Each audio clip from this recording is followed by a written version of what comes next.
स्वागत है आप सबका आपके अपने channel chalk and duster academy में। तो एक और वीडियो के साथ हम आपके सामने हाजिर हुए हैं। तो जैसे कि आपको हम लोगों ने पहले जो जामिया की इंफॉर्मेशन थी काफी अच्छी शेयर कर चुके हैं कि उसका रजिस्ट्रेशन किस तरह से होगा और जो पेमेंट मोड वगैरह होगी वो किस तरह से होगी, उसका फॉर्म किस तरह से भरा जाएगा, उसमें क्या क्या चीजें रिक्वायरमेंट होंगी। तो चलिए इस वीडियो को आज शुरू करते हैं जो कि डॉक्यूमेंट लिस्ट के ऊपर है, क्योंकि लॉकडाउन को मद्देनजर रखते हुए हम लोग अभी देख रहे हैं कि काफी चीजें बंद हो रही हैं धीरे धीरे। और ऐसा ना हो कि जिस टाइम आपका एंट्रेंस एग्जाम क्लियर हो जाए, आपका एडमिशन प्रोसेस शुरू हो जाए, उस टाइम पर लॉकडाउन हो और आपका जो डॉक्यूमेंट्स हैं वो कंप्लीट ना हो पाए। तो चलिए शुरू करते हैं।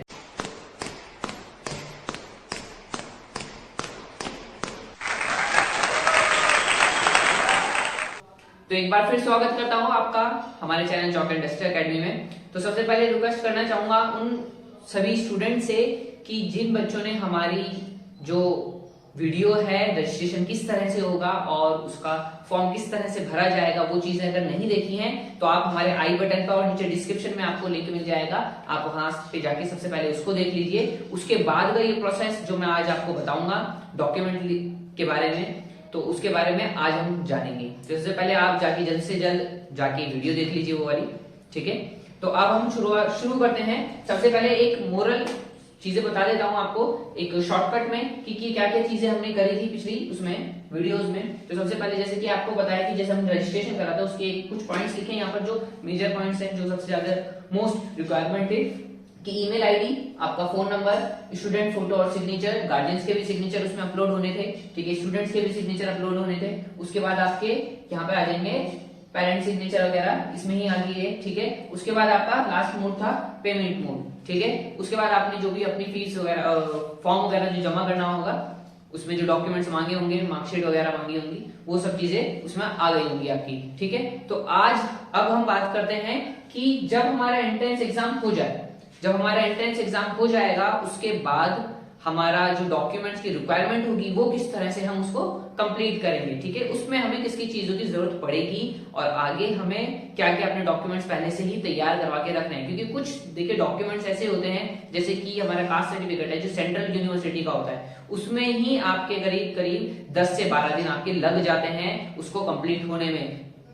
कई जगह हो सकता है कि कम उसमें टाइम में बन जाए, एक हफ्ते के अंदर बन जाए, 1 वीक में बन जाए, या हो जाए 2-3 दिन में ही बन जाए। लेकिन कहीं जगह होता है कि आपको नहीं पता होता है कि एक सेंट्रल का भी कास्ट सर्टिफिकेट के सेंट्रल के लिए भी डॉक्यूमेंट्स बनते हैं। तो उसी चीज को मैं बताना चाहूंगा आपको कि आप उसको पहले से ही बनवा के रखिए, ताकि जब आपका एंट्रेंस एग्जाम कंप्लीट होने के बाद आपको लगे कि हाँ अब हमारा एडमिशन हो जाएगा और आपको वहां पर अपने डॉक्यूमेंट सबमिट करने हैं, तो आपको वो चीज पहले से ही तैयार रखनी है। उसकी फोटो कॉपी, जितने भी आपके पासपोर्ट साइज फोटो है, सिग्नेचर है, जो भी आपके डॉक्यूमेंट्स होंगे, मार्कशीट हैं, वो सब आपको कंप्लीट रखने होंगे। तो चलिए शुरू करते हैं बताना कि जो आपकी 6th क्लास के और 9th क्लास के बच्चे हैं उनके लिए डॉक्यूमेंट्स की रिक्वायरमेंट क्या क्या होगी, ठीक है। तो जैसे कि मेरे यहाँ पर साइड में लिखा हुआ है, आपको दिख रहा होगा 5th पॉइंट है, यहाँ से मेरा 4th पॉइंट खत्म हो गया और यहाँ से 5th पॉइंट चालू हो रहा है। ये डॉक्यूमेंट्स की लिस्ट है कि किस क्या क्या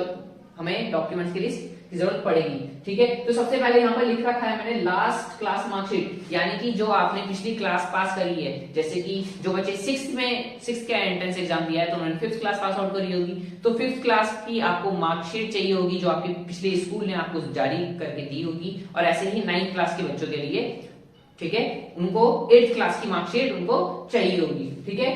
तो इसमें आपको मार्कशीट जो है वो पीडीएफ फॉर्म में आपको सबमिट करके रखनी है। आपके पास अगर प्रिंटर है या फिर नियर बाय साइबर कैफे है, या सबसे अच्छा मोड अब वैसे आ चुका है कि आप अपने फोन से भी काफी अच्छी फोटो खींची उसको पीडीएफ में चेंज कर सकते हैं, ठीक है।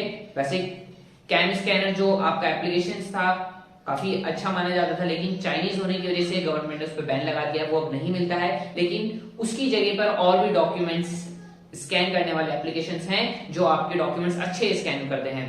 बाकी आपको नीचे डिस्क्रिप्शन में एक सजेशन दे देंगे कि कौन सा जो एप्लीकेशन है वो थोड़ा अच्छा है, ठीक है, तो आप वहां से भी डाउनलोड कर सकते हैं, ठीक। उसके बाद हमारा आ जाता है 6 पॉइंट में हमारे यहाँ पर आता है डीओबी सर्टिफिकेट, यानी कि बर्थ सर्टिफिकेट। तो आपका जो बर्थ सर्टिफिकेट है वो आपके पास होना चाहिए, ठीक है। और जो बच्चों का नहीं बना है अपने नियर बाय जहां पर बनता है, साइबर कैफे होता है या CSC सेंटर होते हैं, वहां पर भी आपको बर्थ सर्टिफिकेट बनाने का ऑप्शन मिल जाएगा, आप वहां से बनवा सकते हैं।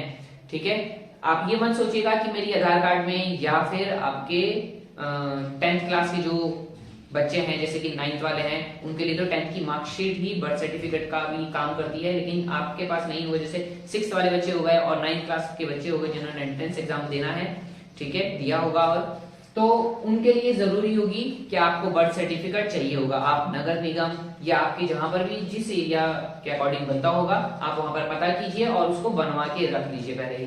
ठीक है, 7 पॉइंट आता है हमारा CC यानी कि करेक्टर सर्टिफिकेट। इसमें छोटा सा ट्विस्ट है, ट्विस्ट ये है कि जो करेक्टर सर्टिफिकेट है वो आपका स्कूल इशू कर सकता है और जो आपका कोर्ट यानी कि नियर बाय आपकी कचहरी होगी वहां पर आपको मिल सकता है, करेक्टर सर्टिफिकेट वहां पर भी बन जाता है। लेकिन ट्विस्ट ये है कि सिर्फ 9th क्लास में जो बच्चे एडमिशन ले रहे हैं सिर्फ उनको ही करेक्टर सर्टिफिकेट आपको देना होगा। ठीक है, उसके बाद हमारे पास ऑप्शन आता है 8 यानी कि 8th का डॉक्यूमेंट्स है, 8th डॉक्यूमेंट्स आ जाता है। 8th नंबर पे क्या है, 8th नंबर पे हमारे पास कास्ट सर्टिफिकेट, यहाँ पर हमने साफ लिख रखा है सेंटर। ठीक है, तो आपको जैसे कि मैं पहले भी आपको बता चुका हूं कि सेंट्रल का जो डॉक्यूमेंट्स बनते हैं वो अलग होते हैं। यहाँ पर आपका कास्ट सर्टिफिकेट में कुछ टाइम ज्यादा भी लग जाता है और कई जगह कुछ कम लगता है।